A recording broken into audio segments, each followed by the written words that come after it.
आपको शायद मेरी ये लव स्टोरी फिल्मी लग रही होगी, परंतु सच यही है। मैंने उन्हें कभी देखा नहीं था और न ही कभी विदेश जाने का सपना देखा था। मैं तो बस आगे पढ़ना चाहती थी, पर मम्मी पापा शादी करवाना चाहते थे। एक दिन मैंने भी गुस्से में आकर कह दिया, अगर आप लोग मुझसे इतना ही परेशान हो चुके हो तो कर दो मेरी शादी, मगर इंडिया में नहीं, कहीं और जहां मैं आप लोगों से नहीं मिल सकूं। बस इंतजार था मेरे हाँ कहने का।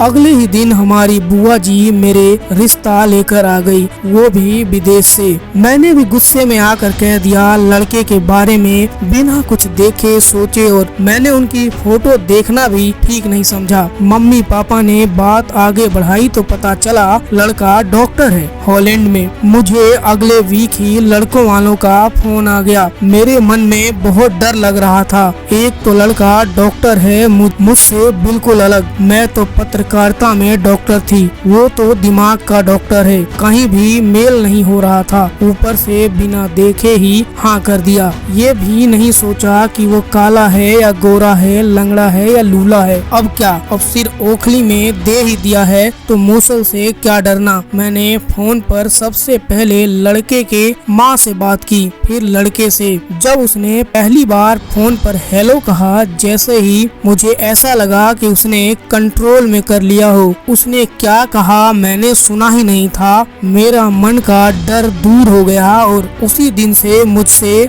उनसे प्यार हो गया। फिर अगले 6 महीने तक फोन पर बात होती रही। दोनों ने एक दूसरे को कभी देखा नहीं था। पहली बार वो अपने भाई के साथ इंडिया आए, तब हमारी सगाई की तारीख पक्की हो गई। तब सगाई से एक दिन पहले उनको मैंने देखा। उन्हें देखा मगर संकोच और शर्म के मारे उनसे कुछ बोल नहीं पाई, जैसे ही वो मेरा मन की बात समझ गए हों। इसीलिए पहले मेरे भाई से बात की, फिर मुझसे। उस दिन फोन कॉल से हमारे लव का जो सिलसिला शुरू हुआ वो आज हमारी शादी के 10 साल बाद भी कायम है। आज हमारे 2 बेटे हैं। आज भी हम एक दूसरे को बिना कुछ कहे ही समझ जाते हैं। संयोग है हमारा जन्मदिन भी हम दोनों का 9 फरवरी ही आता है। शायद भगवान ने एक ही दिन 2 अलग अलग देशों में एक साथ रहने के लिए बनाया है, और जो माँ और पापा से दूर जाने की बात थी वो सच हो गई। अब मैं मम्मी पापा से कभी कभी ही मिल पाती हूँ, लेकिन पति और ससुर इतना प्यार मिलता है कि मम्मी पापा की ज्यादा कमी नहीं खिलती।